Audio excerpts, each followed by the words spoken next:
só, tá? Amém? Então, o nosso tema é desigrejados, rebeldia ou injustiça. E o nosso textual, como já foi falado, está em Marcos, Evangelho de Marcos, capítulo 6, versículo 34.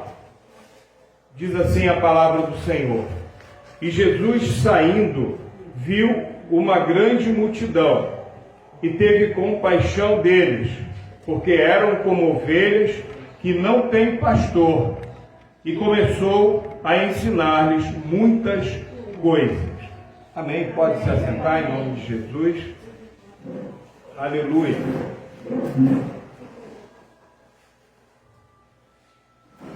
Então Jesus viu uma grande multidão e teve compaixão, porque eram como ovelhas que não têm pastor. A pior condição para uma ovelha é realmente ela não ter pastor. Por quê? Porque o pastor, ele protege a vida das ovelhas, ele guarda a vida das ovelhas. Apacentar significa levar as ovelhas ao pasto. E o pastor, ele está preocupado com os melhores pastos, com a grama, ou a relva, ou aquele matinho, uma braquiária, o que for o mais verdinho possível. Para quê? Para que as ovelhas elas possam se alimentar. E também águas tranquilas. Muitas vezes o pastor, ele tem que atravessar com aquele rebanho de ovelhas um curso d'água, um rio, um lago, enfim. Então, ele vai na frente, ele vê se há condições, ele vê se dá pé para as pessoas, para as ovelhas, no caso, passarem. Isso se refere a nós como pessoas diante do Senhor Jesus. O Senhor Jesus é o nosso supremo pastor, é o nosso pastor supremo. E nós devemos estar sempre com os nossos olhos em Cristo. E Cristo, então, ele estabeleceu a sua igreja, o corpo de Cristo. Então nós fazemos parte desse corpo de Cristo. E como Jesus não pode, ele pode tudo, Mas eu digo assim, em termos práticos, nós como igreja, na Terra são 7 bilhões, mais de 7 bilhões de habitantes. Imaginem uma igreja com 7 bilhões de habitantes. Aonde essa igreja vai se reunir? Porque nós temos habitantes nos lugares mais quentes da face da terra, nos desertos, no norte da África, na Arábia, outros lugares. E nós temos também pessoas que habitam em lugares frios, lugares gelados, na Sibéria, na Groenlândia, na Islândia, enfim. Então, Jesus, ele estabelece pastores, seres humanos, como qualquer um de nós. E determina a esses pastores que apacentem o seu rebanho. Então, no caso, por que as pessoas, elas saem da igreja? O que acontece para as pessoas saírem da igreja? Vamos pensar um pouquinho. O que leva uma pessoa a sair? Nós elencamos aqui alguns possíveis ou prováveis motivos, mas existem muitos outros. Então, por exemplo, uma pessoa ela teve um problema emocional grave, ela teve um baque emocional, às vezes a perda de um ente querido, uma desilusão, uma decepção na vida, o término de um relacionamento, e ela fica terrivelmente abalada. E ela quer ficar isolada, ela quer ficar sozinha. Ela não quer mais nem sair à rua. Várias pessoas, a gente tem notícia, que ou estão a caminho da depressão, ou já estão em depressão, enfim. Além desses problemas emocionais, de certa maneira ligados, pessoas que passaram por desilusões. que uma pessoa se desilude na igreja? Vamos parar um pouquinho? Esse tema é um tema muito importante, gente, para a gente meditar, para a gente refletir. Por que que uma ovelha, ela, de repente, ela fica desiludida com a sua igreja e se afasta? Por que será? Algumas vezes, ela pode ter recebido uma promessa e essa promessa não foi cumprida. A igreja, gente, ela não é perfeita. Nós, pastores, não somos perfeitos. As ovelhas não são perfeitas, nós somos seres humanos. Nós estamos o tempo todo aprendendo uns com os outros. E os pastores, eles não ficam fora do corpo de Cristo. Porque o cabeça da igreja não é o pastor, é Cristo. Entretanto, o pastor, ele tem a missão de exercer a liderança sobre aquela fração do rebanho de Jesus, que está na Inglaterra, que está na Guatemala, que está na França, que está na Ásia, enfim, no Brasil. Mas as pessoas se desiludem. E muitas vezes as pessoas se desiludem, como eu disse, por conta de promessas. Por exemplo, você chega aqui na igreja, você vai dar uma oferta tal, e a partir daí a sua vida vai mudar. E você vai prosperar, e vai acontecer isso, aquilo outro. Aí a pessoa, ela está na igreja, e chega naquele momento, então, ela faz o que pode para dar a melhor oferta possível, para cumprir aquela determinação daquele líder. E aí, passam-se os dias, passam-se as semanas, os meses, o que acontece com a vida dela? Nada. Absolutamente nada. Ela que já estava endividada, deu aquela oferta grande, esperando receber alguma coisa em troca, porque aquele líder ou aquele pregador prometeu que assim aconteceria e não acontece nada. E a dívida da pessoa aumenta. Pergunta-se, é motivo para a pessoa se desiludir? É claro que é. É claro que é. Também, pessoas estão dentro da igreja e ouvem falsas profecias. O que são falsas profecias? São profecias da carne. São profecias que não são dirigidas pelo Espírito Santo de Deus. É o homem que fala. Às vezes a pessoa tem boa intenção.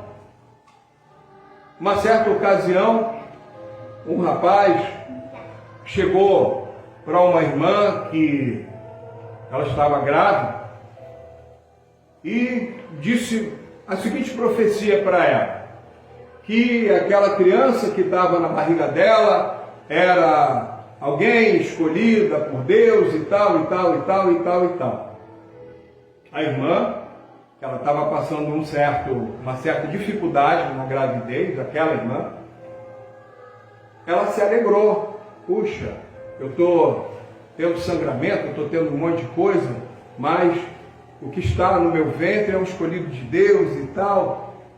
Só que aquela irmã, alguns dias depois, ela foi fazer uma ultrassonografia. E a ultrassonografia mostrou que aquela criança estava morta. Pare um pouco e pense na gravidade disso. Então é proibido profetizar de maneira alguma. Agora, profetizar da carne é proibido sim. É muita irresponsabilidade. Ainda bem que aquela irmã fez a ultrassonografia. Imagina se ela não faz. Aquele bebê estava morto no ventre dela. E aquilo ali ia entrar em decomposição, ela ia ter uma infecção terrível. E aí ela foi atendida pelos médicos, os médicos fizeram os procedimentos necessários. Foi uma pena realmente a morte, né, daquela criança que estava no ventre dela, mas ela escapou com vida. Então, uma coisa dessas, pergunta, é motivo ou não é motivo para a pessoa se afastar da congregação? Eu não estou justificando o afastamento, tá bom? Eu estou me colocando do lado das pessoas que se afastam e por que se afasta. Outras vezes as pessoas elas esperam uma acolhida, elas esperam um acompanhamento, elas esperam um tratamento cordial, um tratamento amoroso, cuidadoso, zeloso com elas, e simplesmente fica uma indiferença. Aquela igreja ali, tem a liturgia do culto, acabou aquilo ali, vai cada um para suas casas, uma frieza, uma coisa gelada. Então, observe que são vários os motivos.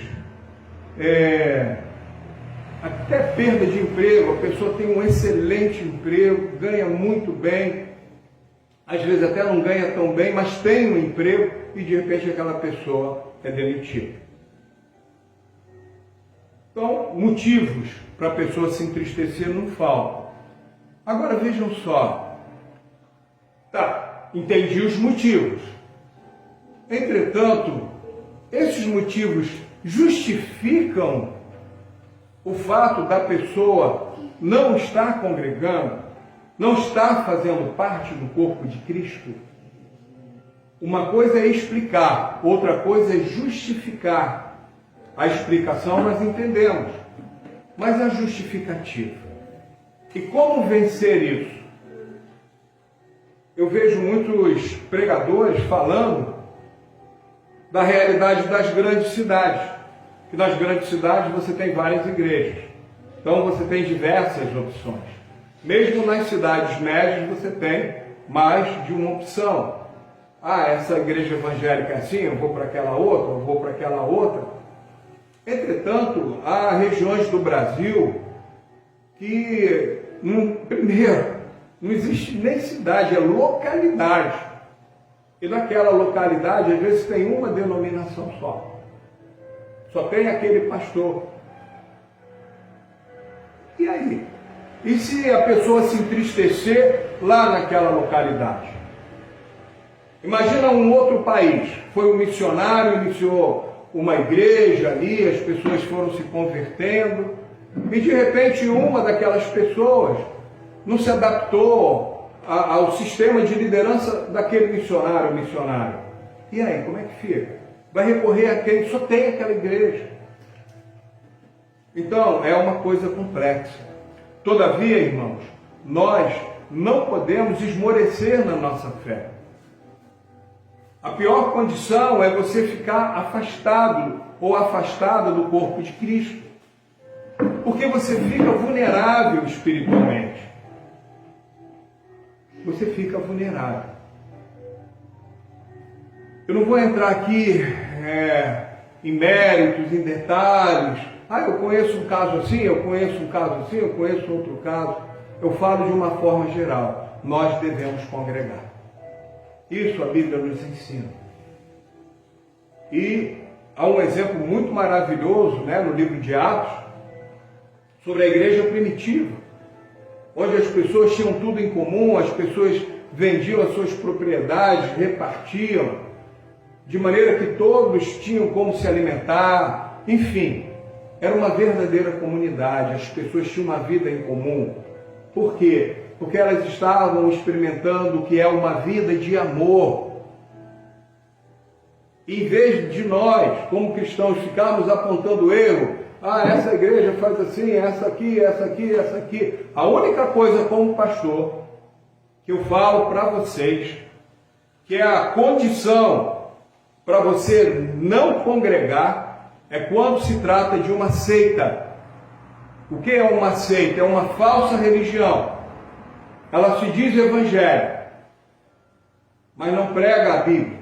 Ela introduz outras doutrinas, que não a palavra de Deus. Eu não vou também entrar no mérito aqui, porque a nossa mensagem não é sobre seitas e heresias, é sobre a igreja do Senhor.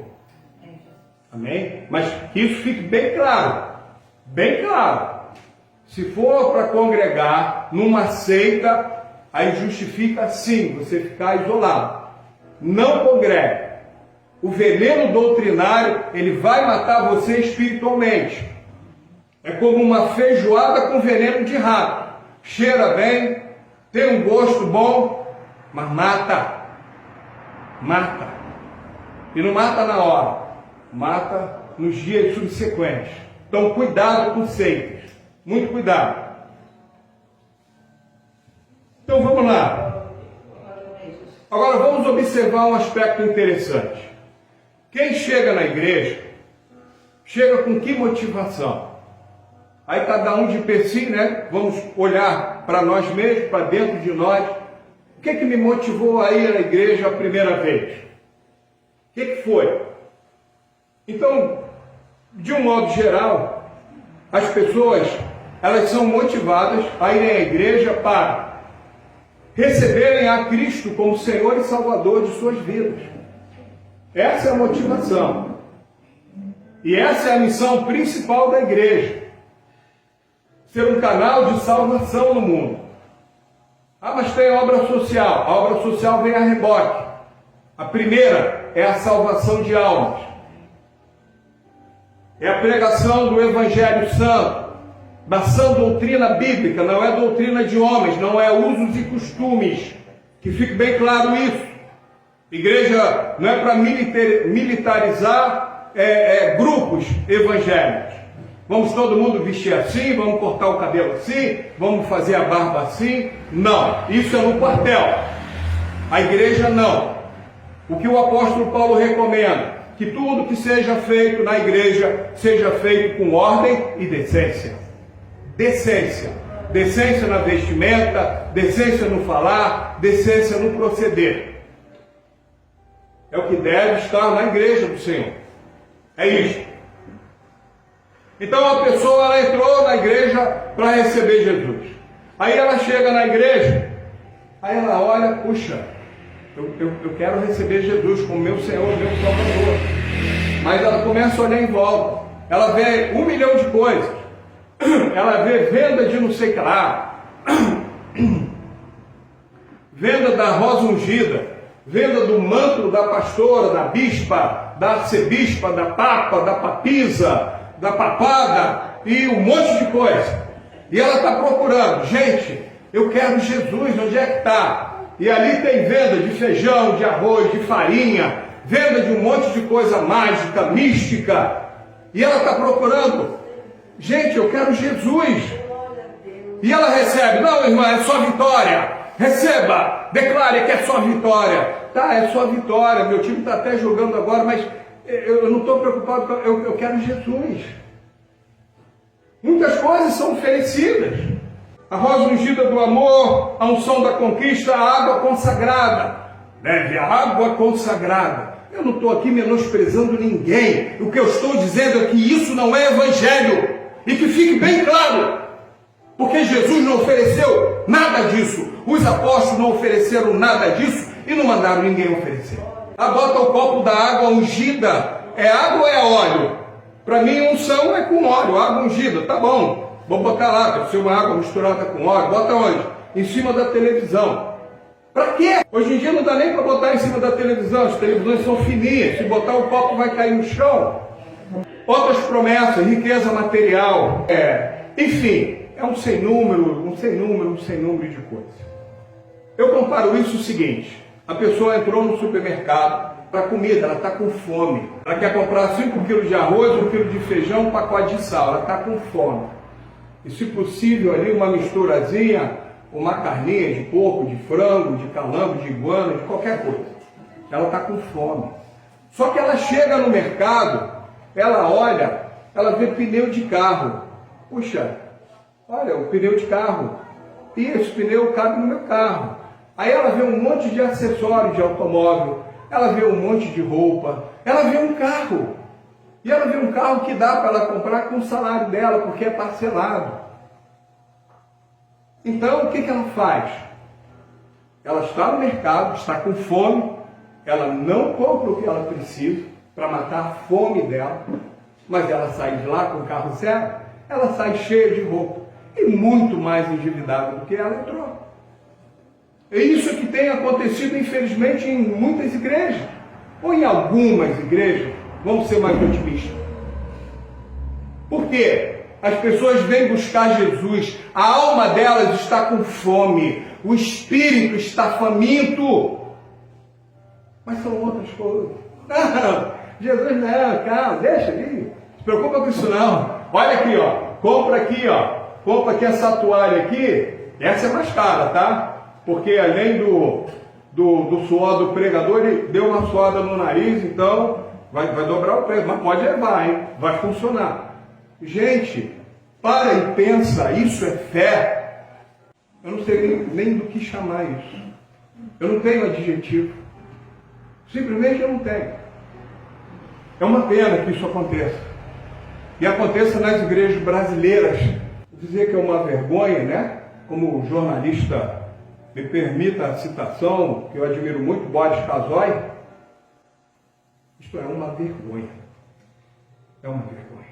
Alguns motivos, então, a gente pode perguntar, tá, e que motivos eu teria para congregar? Eu vi motivos para não congregar. Volto a dizer, os motivos para não congregar, eles explicam, eles não justificam o afastamento do crente do corpo de Cristo. Vamos ver aqui apenas 6 motivos. Nós temos 17, 20, quase 30 motivos para congregar ou até mais, mas vamos ver apenas 6. Primeiro grande motivo, fazer parte do corpo de Cristo. Por que fazer parte do corpo de Cristo? Porque Deus nos salva individualmente, porém Deus nos congrega, Deus nos agrega. O homem é um ser gregário por natureza, é a natureza do ser humano. O homem, ele não foi criado para viver isoladamente. E o que Deus fala a Abraão, lá em Gênesis? Em ti serão benditas todas as famílias da terra. Então, as famílias que estão na igreja, elas têm a bênção de Cristo Jesus.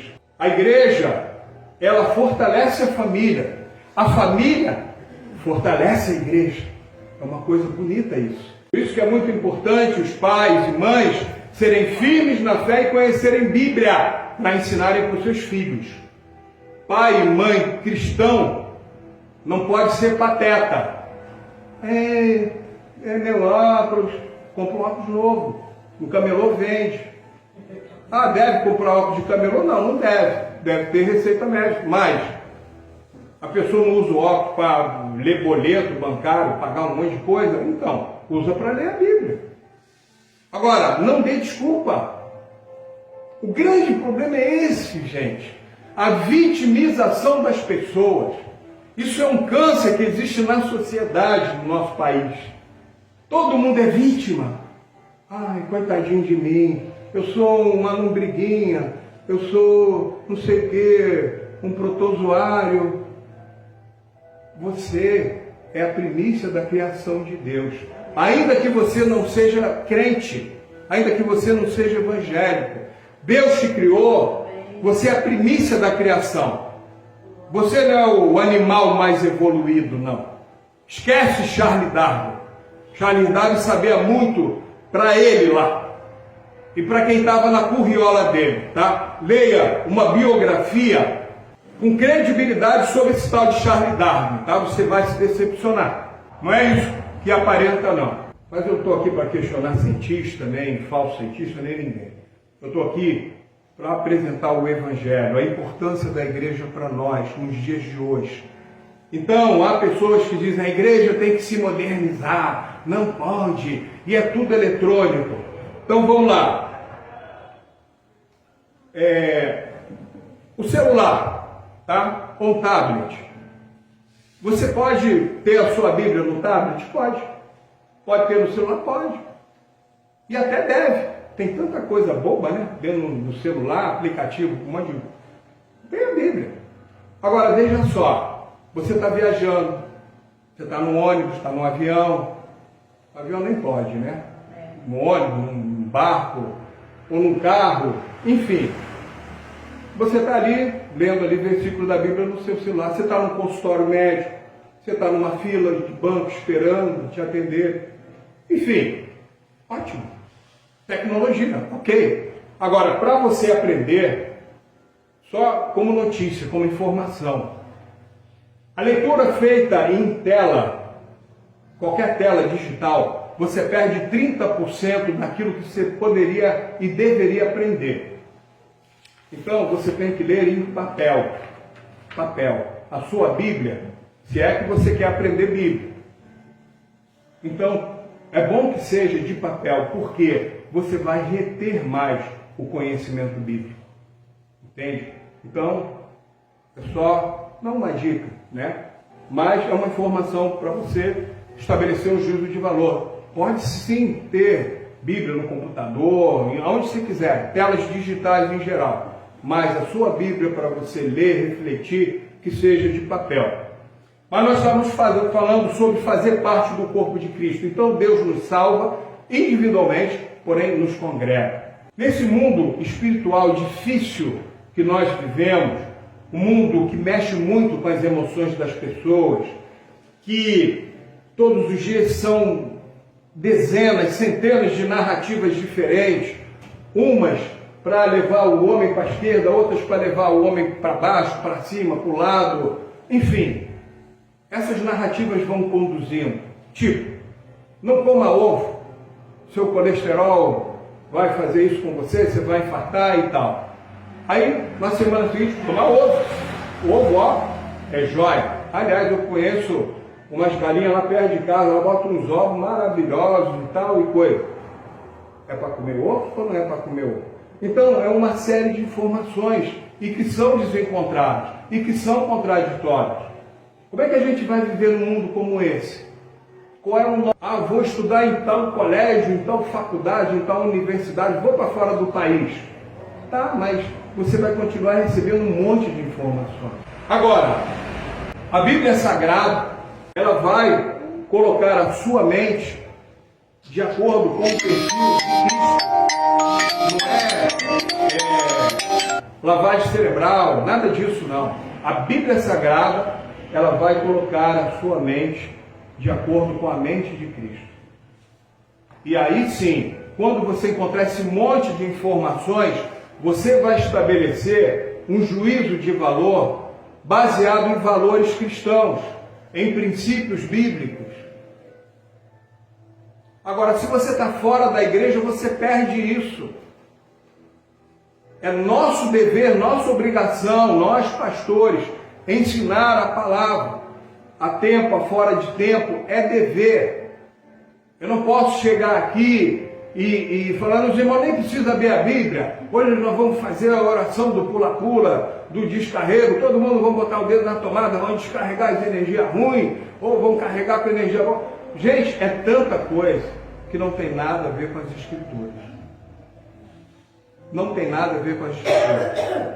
E eu fico muito triste com isso.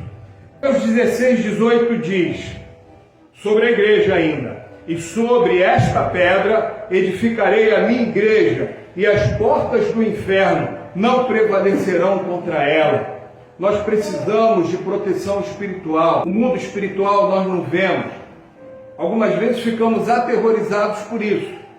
Aí nós superestimamos o mundo espiritual. Outras vezes nós damos de honra, mundo espiritual, não esquenta com isso não. Aí a gente subestima. Nem um caso, nem no outro. A gente não deve temer, nem deve desprezar. Mas nós devemos ser vigilantes. É o que a Bíblia recomenda para nós. Vigiai e orai.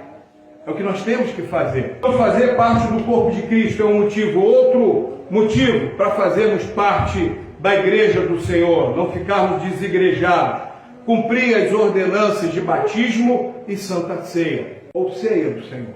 É muito importante isso, irmãos. Jesus, tudo que Ele estabelece não é por acaso, não é para colocar um ônus sobre os nossos ombros.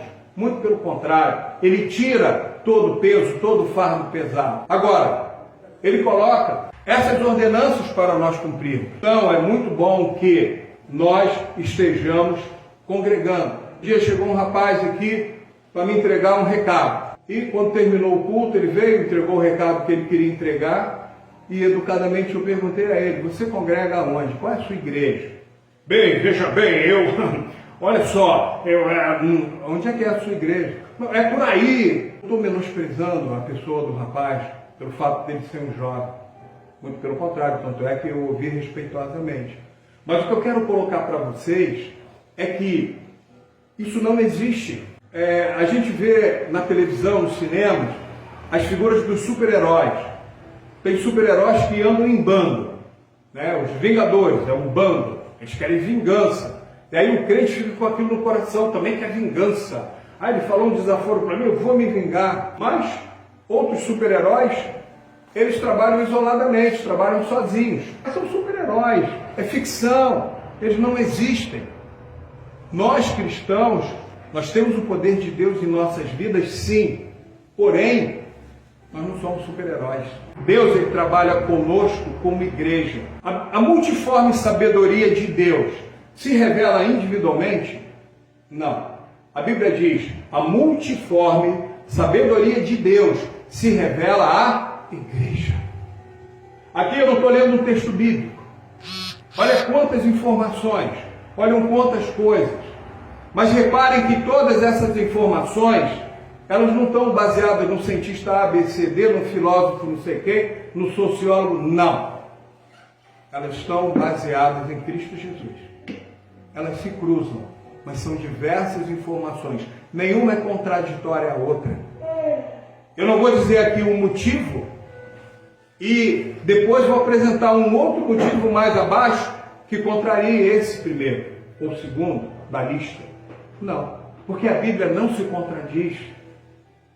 Então, nós precisamos sim estar congregados. Por quê? Porque nós somos fortes quando nós estamos unidos. Não é assim que os sindicatos fazem? Mas esquece o sindicato, nós somos a igreja do Senhor. Nós somos a noiva de Cristo Jesus, gente. Cristo é o cabeça da igreja. Então, se você ficar sozinho, você vai se tornar uma presa fácil no mundo espiritual e no próprio mundo que a gente vive. Outra razão para você congregar, ser acolhido, cuidado, apacentado e respeitado. Vou repetir, ser acolhido, recebido na casa do Senhor. Ser cuidado, você é ovelha do Senhor. Você necessita de cuidado. Você vai ser apacentado. Volto a dizer, apacentar é levar a ovelha ao pasto. Essa é a tradução do português. Nosso vernáculo, né? Nossa língua. E respeitar a sua dignidade, a sua honra pessoal, ela deve ser respeitada na casa de Deus. Não somente pelos líderes, mas por todos os membros. É respeito mútuo, é um convívio mútuo, é um convívio em amor, é o convívio mais fraterno que existe. Há muita sociedade que fala em amigo fraterno e blá blá blá fraterno. Aqui nós temos o amor de Jesus em nossos corações. Então essa fraternidade, ela existe sim na prática.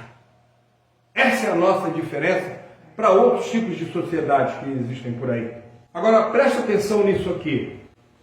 O quarto motivo, ter um pastor. Para quê? Para velar por sua alma. A Bíblia fala isso, que os pastores velam por vossas almas, como hão de dar conta delas a Deus. Ou seja, o pastor ele vai lhe dar cobertura espiritual. E pastor Lore, irmão, está complicando. E é bom parar com esses motivos aí, porque aqui a gente não faz assim. Eu não quero saber quem faz e quem não faz. É o poder dever. Nós devemos fazer, nós temos que fazer. E nós, pastores, temos o poder, porque nós exercemos liderança sobre a igreja do Senhor, sobre a fração da igreja do Senhor, aonde nós estamos, na localidade ou na cidade que nós nos encontramos. Ter um pastor para velar por sua alma, ou seja, ele dá cobertura espiritual, servir de exemplo ao rebanho. Gente, servir de exemplo não é perfeição. Os nossos pais são exemplos para nós. Eu falo isso de olho fechado, porque são. Mas eles não são perfeitos. Não foram perfeitos aqueles que já partiram, que já dormem no Senhor, né? Não estão mais entre nós. Então, o pastor ele deve servir de exemplo, de estímulo, de referência para você. Mas não é só o pastor. Os próprios irmãos mais velhos devem servir de referência aos mais novos, às mulheres mais velhas. devem servir de referência. Mostrar o que é ser uma boa dona de casa, que a Bíblia fala sobre dona de casa. Esses movimentos feministas não falam sobre dona de casa. A Bíblia fala. Porque a Bíblia não é feminista, nem é masculinista. A Bíblia é cristocêntrica. Servir de exemplo ao rebanho. E olha só que coisa interessante. O pastor, ele lhe dá a oportunidade de você realizar um aconselhamento pastoral, a fim de lhe dar a orientação necessária nas questões importantes da sua vida. Ah, mas o meu pastor não faz aconselhamento pastoral.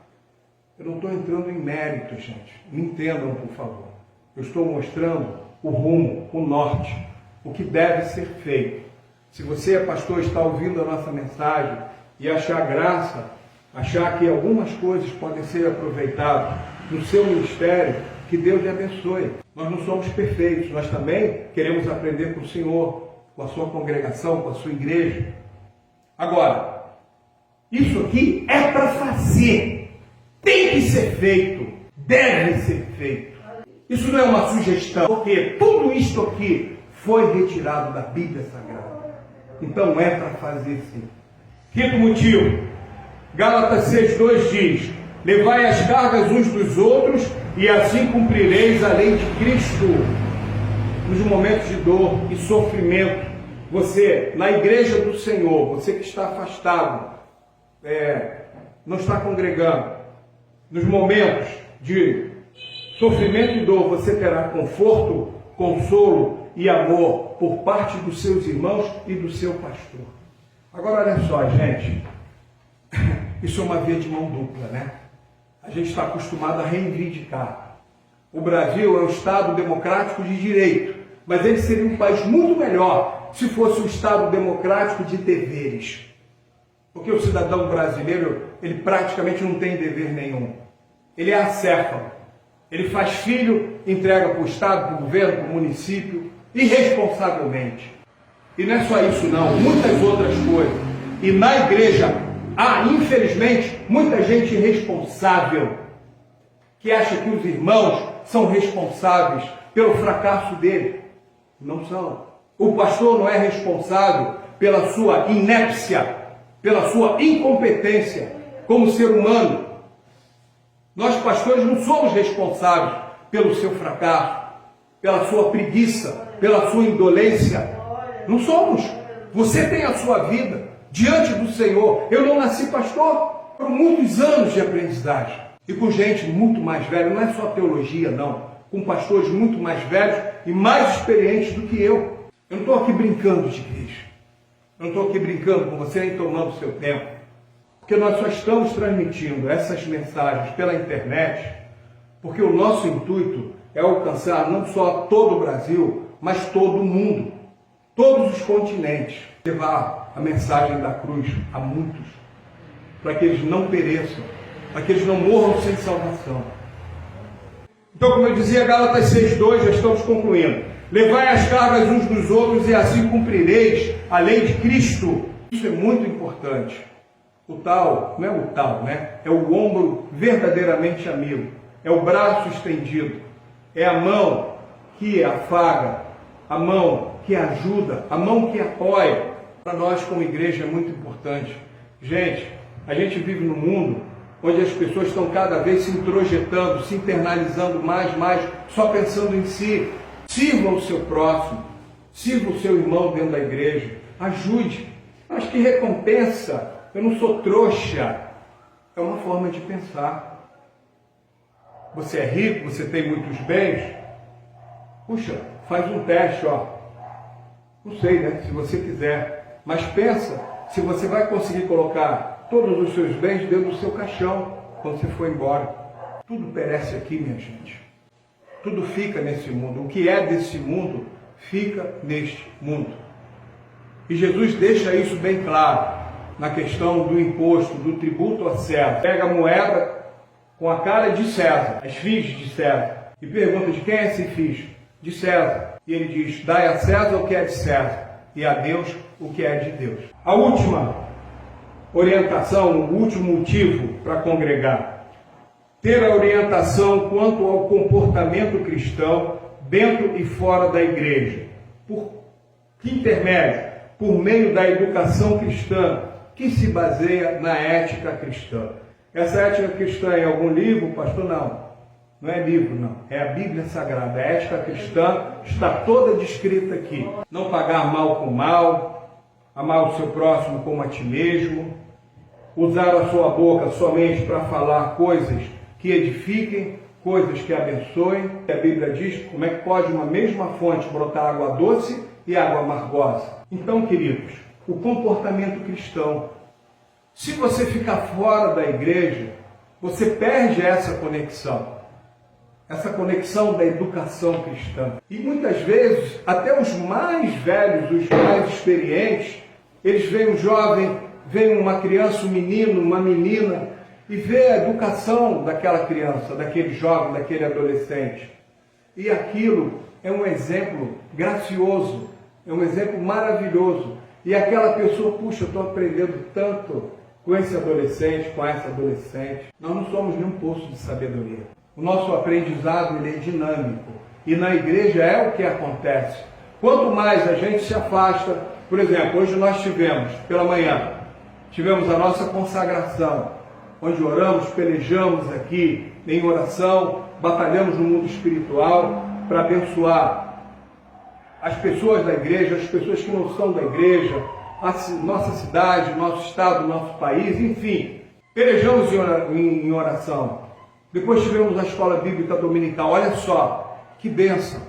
E foi uma escola maravilhosa, a participação dos irmãos, das irmãs. Enfim, algo extremamente edificante. Agora estamos aqui, porque nós entendemos que você tem que cuidar do seu lar, você tem que dar um bom testemunho no seu emprego, seja qual for, se é um emprego mais simples, se é um emprego... Isso aí para nós é indiferente. Mas aonde você estiver, você deve ser luz, você deve ser sal da terra. Então nós nos preocupamos sim com isso. Agora, uma coisa, nós temos como propósito diante do Senhor. Jamais essa igreja estará reunida para um nada. Primeiro que a gente não faz reunião. Reunião é a associação de moradores. Aqui nós prestamos culto ao Senhor. E nós ensinamos a palavra de Deus. Reunião não. Não se perde tempo com reunião. Reunião para quê? Para dar a rosa ungida, para dar o dente de alho abençoado, sei lá. Enfim, então, queridos, nós respeitamos as ovelhas do Senhor. E pretendemos continuar assim. Nós não fazemos politicagem dentro da igreja. Não fazemos. A política é importante, é muito importante para a nossa sociedade. E nós vamos aqui colocar uma mensagem sobre o cristão e a política. Só que num outro viés, no viés bíblico, na visão bíblica, e não como muitos, infelizmente, têm feito. Porque entendemos que uma coisa é uma coisa, outra coisa é outra coisa. Igreja existe para levar para o céu. Esse é o papel fundamental da igreja. E a política se faz do portão da igreja, da porta da igreja, para a rua. É lá o fórum e, enfim, espero, inclusive, que os nossos políticos brasileiros cada vez sejam melhores, sejam mais atuantes, sejam dignos do cargo que exercem. Como conclusão, queridos, vejam só. Observem que no texto que foi lido, de Marcos 6,34, no final dele, diz que Jesus começou a ensinar as ovelhas. A metodologia de ensino de Jesus não era um ensino fundamental, nem ensino médio, nem universitário. Era um ensino prático. Jesus sempre ensina o Evangelho de maneira prática. E é isso que nós, como igreja, nós temos que viver e fazer. É ensinar a prática do Evangelho. Como eu disse, a igreja acolhe. Ela tem que respeitar a ovelha do Senhor. Ela deve cuidar, deve ensinar a tempo, a fora de tempo.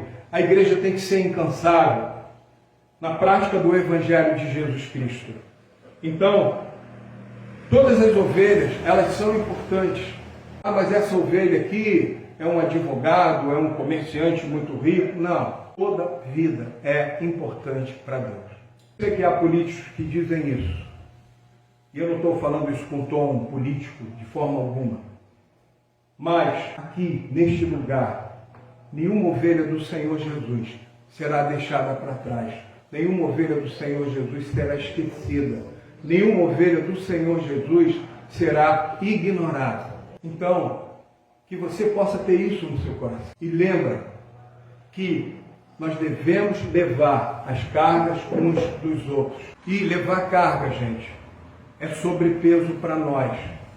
No Exército, eu lembro que na minha formação combatente, nós tínhamos a nossa mochila. E quando acontecia alguma coisa com um companheiro, com um colega, ele se machucava, enfim, nós tínhamos que levar não somente a mochila, mas levar todo o equipamento e armamento daquele colega. E o nosso equipamento já era muito pesado. Imagina isso, você realizando um curso de guerra na selva, por exemplo, na floresta da Amazônia. Então, você fica com uma sobrecarga sim, porém, hoje você leva um companheiro, uma companheira. Amanhã, um companheiro, uma companheira pode levar você, pode levar a sua mochila, pode levar as suas cargas. E assim nós vamos vivendo, irmãos.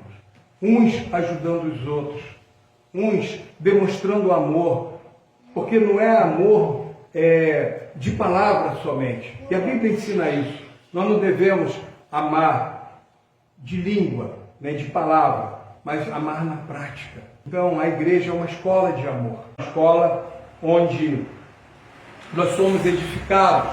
Toda vez que nós podemos dar, nós podemos oferecer.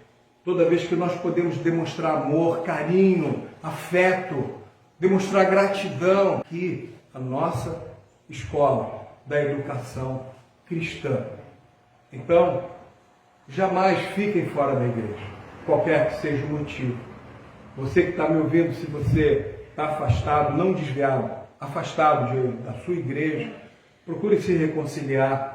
Se na sua cidade, se no seu bairro, você tem uma outra igreja evangélica digna, uma outra igreja idônea, então vá lá, converse com o pastor, mas não fique fora do corpo de Cristo. Não perca a comunhão com o corpo de Jesus Cristo. Para que você seja cada vez mais edificado, para que você continue crescendo na fé e sendo aperfeiçoado. O exemplo do apóstolo Pedro. Pedro era um homem irado, era um homem impetuoso, um homem intempestivo, ou seja, ele fazia tudo fora do tempo, o que dava na cabeça, e Deus deu o privilégio a ele de, à medida em que ele foi amadurecendo, a própria sombra de Pedro, quando ele passava em determinados lugares e havia ali enfermos colocados no chão, naquelas camilhas, né? Pequenas camas, então a sombra de Pedro curava. E Deus deu a honra para Pedro dele escrever 2 cartas que fazem parte da nossa Bíblia. Olha que honra, gente, olha que coisa maravilhosa. Então que nós possamos aprender uns com os outros a sermos cada vez melhores, cada vez mais amorosos. Amém? Deus abençoe, em nome de Jesus. Vamos nos colocar de pé.